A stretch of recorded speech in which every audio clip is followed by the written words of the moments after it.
is coming.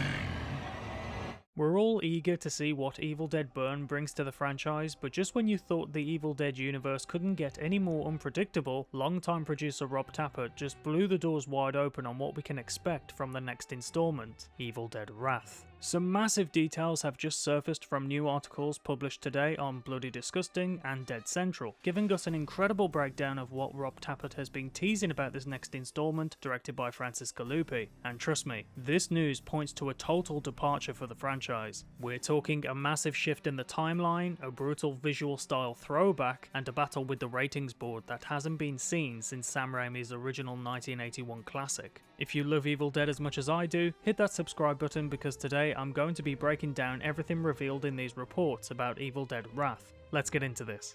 The first major thing to talk about is the setting of the film itself. According to the reports from Dead Central, Rob Tapert revealed that Evil Dead Wrath is officially taking us back in time, not to the year 1300 AD, but more specifically to 1972. This really does change everything. The original Evil Dead came out in 1981, and by dropping us into 1972, Francis Galluppi is giving us a definitive prequel that predates everything we know about Ash Williams, the cabin, and the modern discoveries of the Naturom de Monto. We are going back to an era where the mythology is completely fresh, raw, and undiscovered. But it's not just about the year on the calendar, it's also about the look of the film and the visual artistic choice. The articles point out that Francis Galluppi and his director of photography are aiming to recreate the exact visual texture of the 1970s. They are specifically trying to emulate a vintage film stock called Ektachrome 100. And if there's any film buffs out there watching this video, you know exactly what this means. We're getting a warm, rich, tungsten-soaked aesthetic. It's going to feel grimy, sun-drenched, and dangerous. It's evoking that golden era of outlaw horror. The movies which instantly spring to mind are The Texas Chainsaw Massacre, The Hills Have Eyes, and I Spit on Your Grave.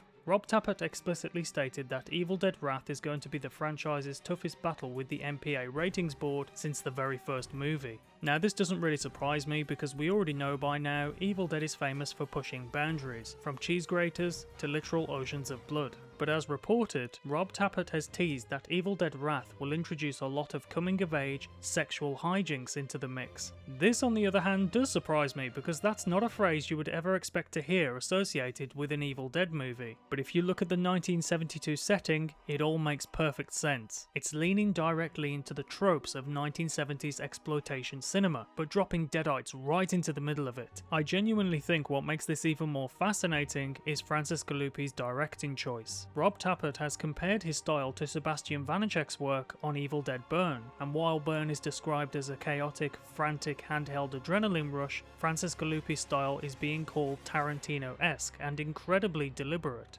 So instead of just a non-stop splatterfest, Evil Dead Wrath is going to craft a calculated, highly uncomfortable build-up before the absolute madness unleashes. Now of course we do have a bit of a wait ahead of us as the reports confirm that Evil Dead Wrath is slated to hit theatres on April 7th of 2028. But knowing that the franchise is actively expanding into different eras and letting unique filmmakers leave their blood-splattered fingerprints on the lore, it proves that the Evil Dead universe is more alive and terrifying than ever. But what do you think, Deadites? How do you feel about a 1972 prequel? Are you ready for a vintage slow burn grit-infused Deadite nightmare? Drop your thoughts in the comments down below, let's get a conversation going. If you enjoyed this breakdown, make sure to hit that like button, share the video with your fellow Deadites, and if you haven't already, subscribe and hit that notification bell so you never miss an upload. Find me over on Instagram at Groovy Evil Dead Fan so we can talk all things Evil Dead.